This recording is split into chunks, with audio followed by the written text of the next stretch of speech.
ये हम लोग का दादी माँ तोता को वो खिला रहा है कुछ, वो खा रहा है, उसके साथ बात करता रहता है।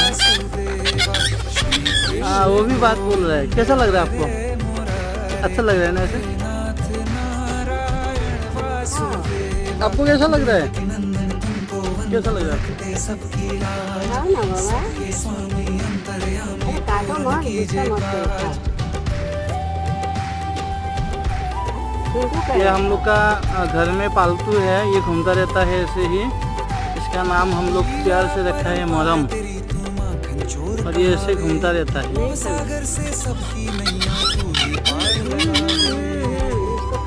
कुछ बोल रहा है आपको? आपसे कुछ बोल रहा है वो?